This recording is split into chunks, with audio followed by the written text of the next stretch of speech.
Oseo. Oseo. That is a Cherokee greeting. Wave the great feather, turkey feathers, for the good of it. This is November, and it's been given to be Native American Heritage Month. As Coyote, I'm the first person to be one. Midikoeo Yase, we are all related. And I want to be giving dignity to the animal. The animal I'm thinking of for today is the bird that the Americans have called turkey. I see there's a lot of silly things that people have made of the turkey, and I want to do my part to give dignity to that bird like that. I was at the Veterans Clinic the other day, and the assistant to the doctor, a vivacious young woman, just out of the blue, she just said, "Turkey, what do you think about turkey?" And she kind of went on with, what I've been raised to think, that the white man and the Indian got together, carved up a turkey, and had a friendly dinner. So is that it? So that gave me a response. I said, Native Americans don't traditionally dine on turkey. Turkey is really a sacred person, like that. In Cherokee, kuna would be saying turkey, or Navajo, sa. So other people have names, their own names for this. The name turkey seems, as far as the way I have it, in England, the English were importing, I think it was pheasants from the country of Turkey. And somehow that's what got associated with it. And over here, the people, pilgrims, whoever they were, then somehow gave that name that they had learned in England to this bird. This bird is a Native American bird. The archaeology or paleontology sees right out here in Anza Borrego, the bones, for a bird are kind of fragile, but they have evidence, they say, that that bird may have originated right out here, east of us here. So all of that is very, very relevant to what I'm doing here today. Before I go on a little bit, there's another notable for this month of November here in Native America.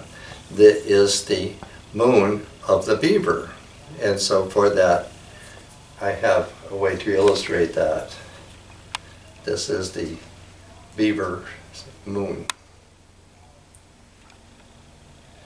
And then I have another beaver down here.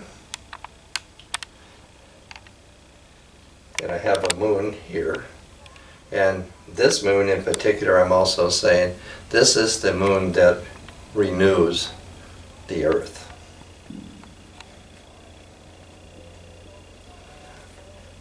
And so I have illustrations here that I'm going to have a sketch of a Navajo story for these illustrations.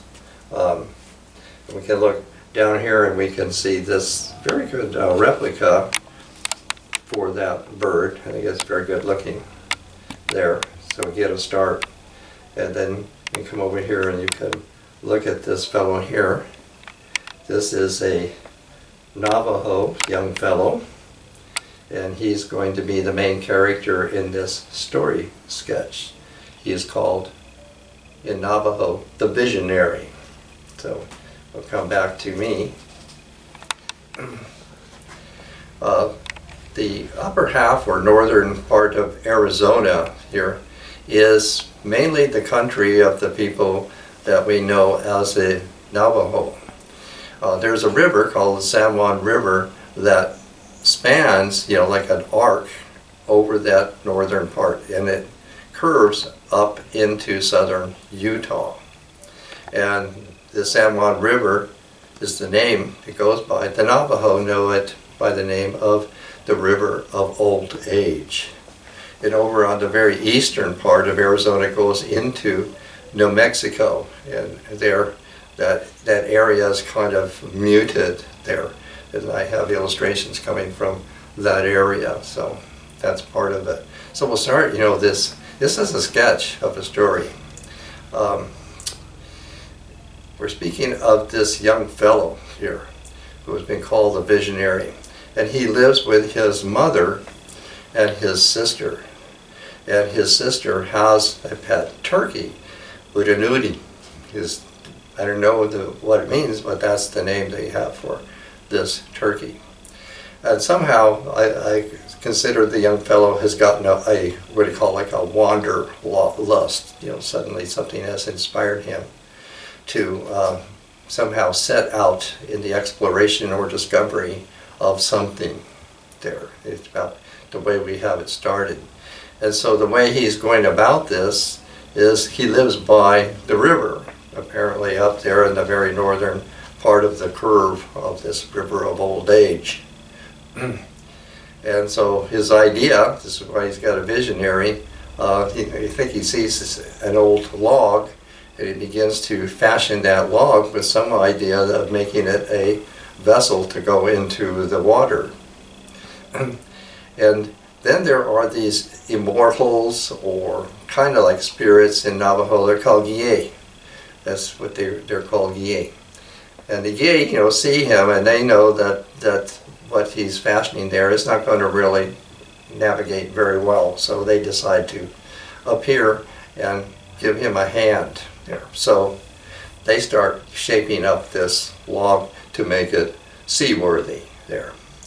And while they're doing this, one of the Guye, and we're going to go over here and look at this, one of the Guye, he's called, Humpback Guye, he has taken the turkey bird aside, and what he's doing there is he's making this bird magic. He's actually transforming this bird here.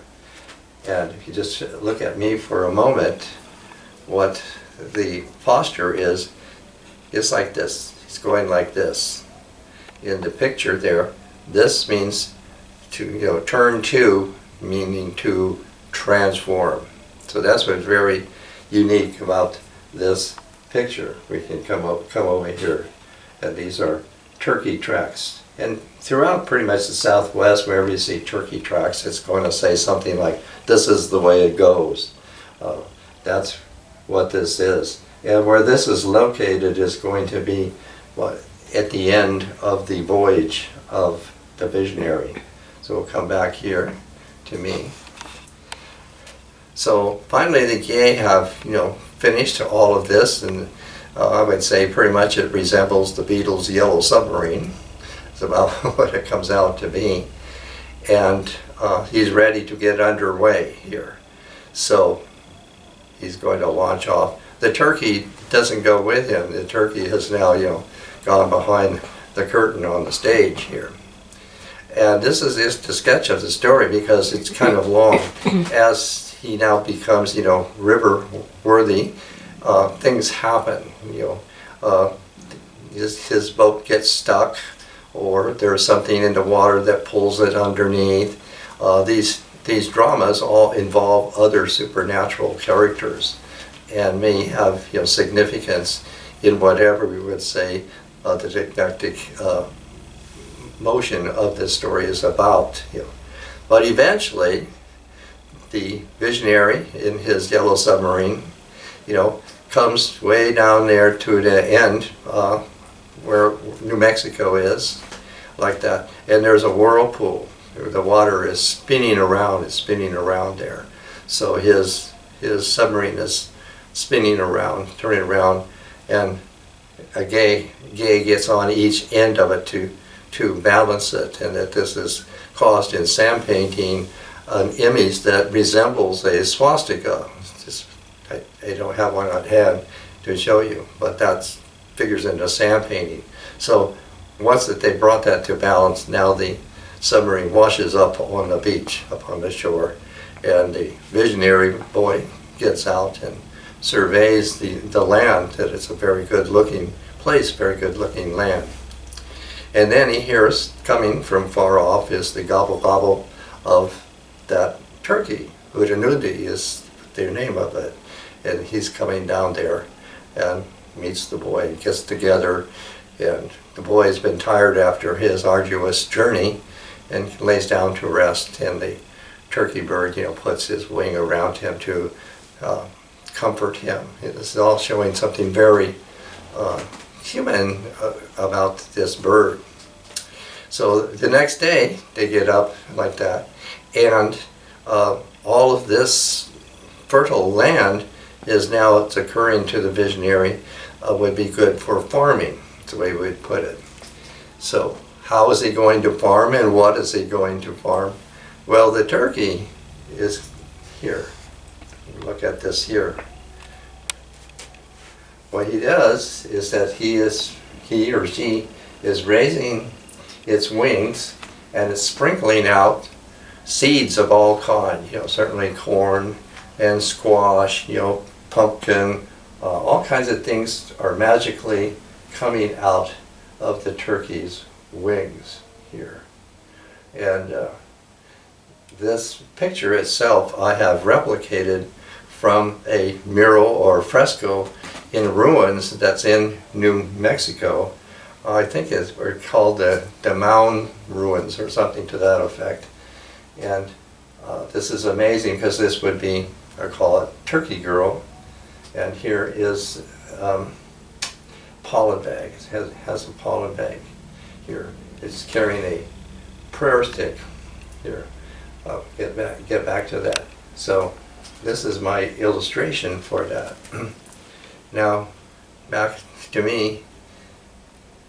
Now that the seeds, have been sprinkled out or dispensed in this way, how's he going to plant? So there actually is like a diagram that Turkey Tracks shows, on the ground, the way the boy is going to plant these seeds. Has a kind of a pattern to it, which is set down there. So this is the situation that's going on. And eventually, this always happens in Navajo stories, there's a light off some distance, maybe on a little hill a way off, and that gets the visionary's attention, and so he goes there to see what that light is. And it turns out to be a woman, a young woman, is very, very attractive. And she's going to take him home to her father. And her father, in this story, is the deer owner. He's a kind of deer wizard. And making a long story short, he spends some time there, and in that he learns knowledge about hunting. The deer is the most difficult for people to hunt, so any knowledge that this deer wizard is giving him is going to be very helpful. So what's happening here is the Navajo are being informed in this rather mystical way of both hunting and agriculture. So after a while, that the visionary has assimilated enough of this special knowledge, he goes back to his farmstead. And there, his farmstead, where is Hununi? Where's the turkey? He's gone. He's not there anymore.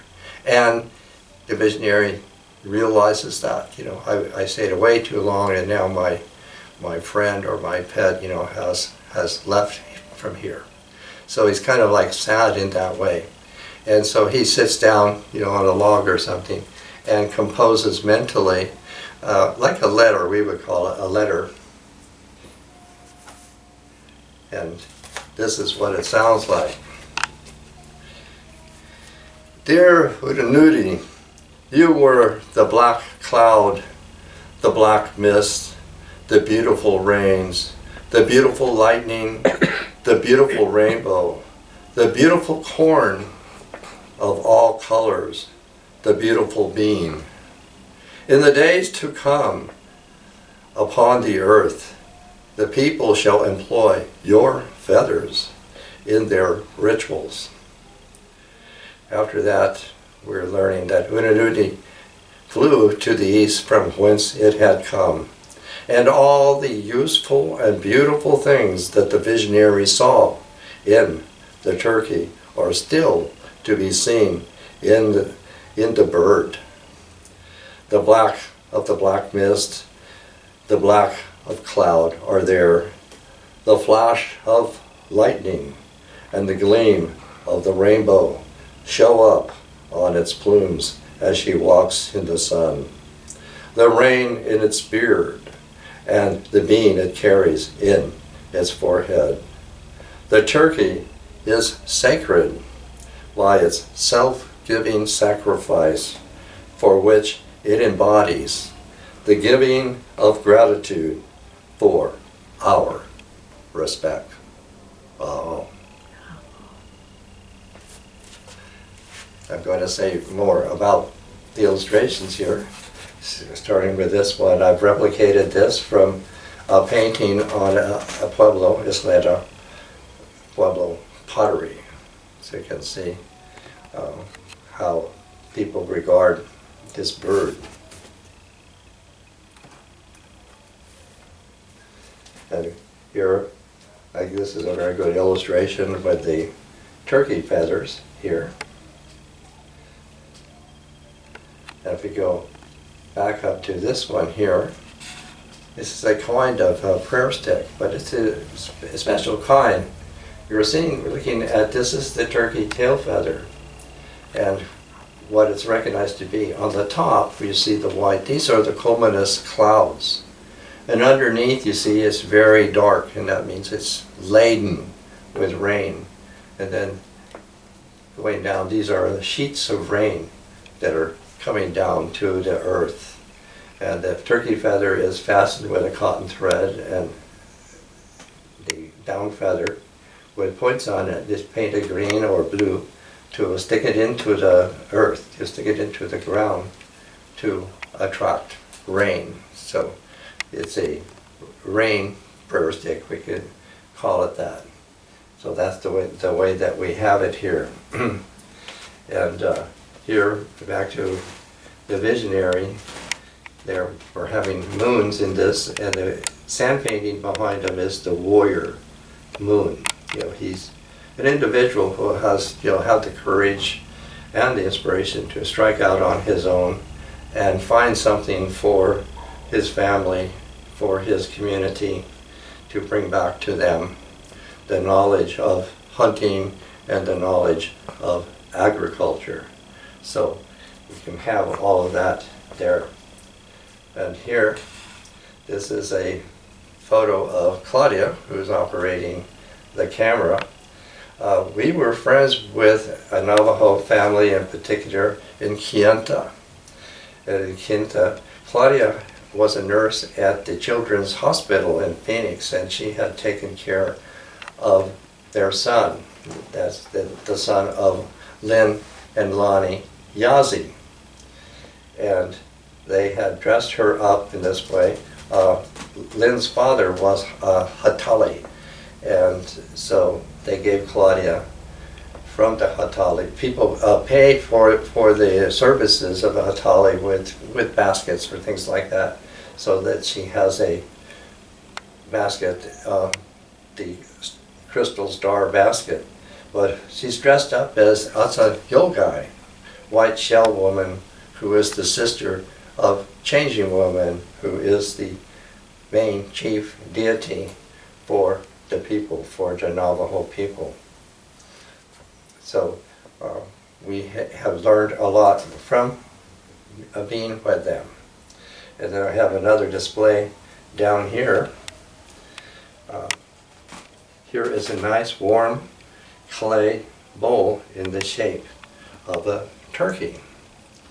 It's amazing to me how long I've had this for, at least 50 years when I lived in Arizona, and that this particular bowl comes from Mrs. Harris, a Pima woman there in the area of Sacaton. So I put all this together to think of this special time that we're talking about.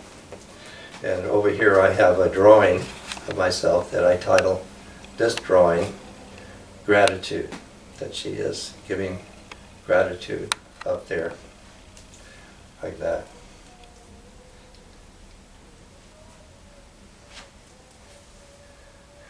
So we can just come back with some footnotes here.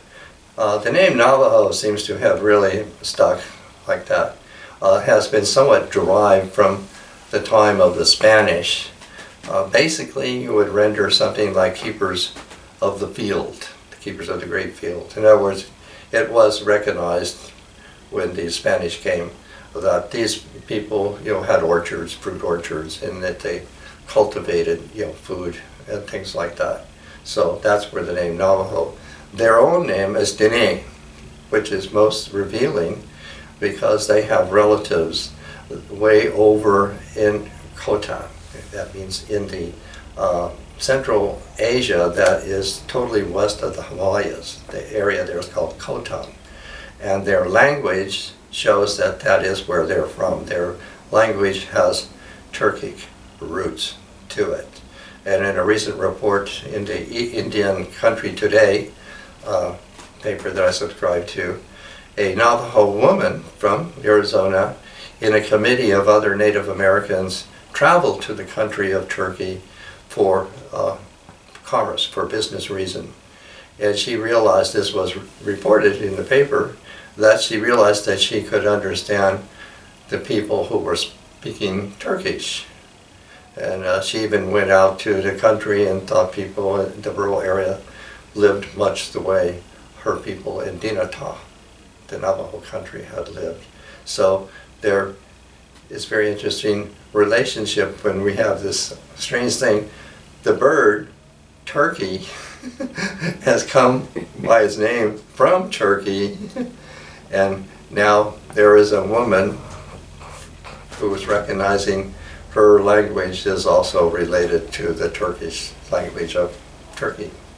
So now we're going to have Claudia. She's very good at reading poems, and she's going to read a Mary Oliver poem, and that will be the conclusion of my presentation here.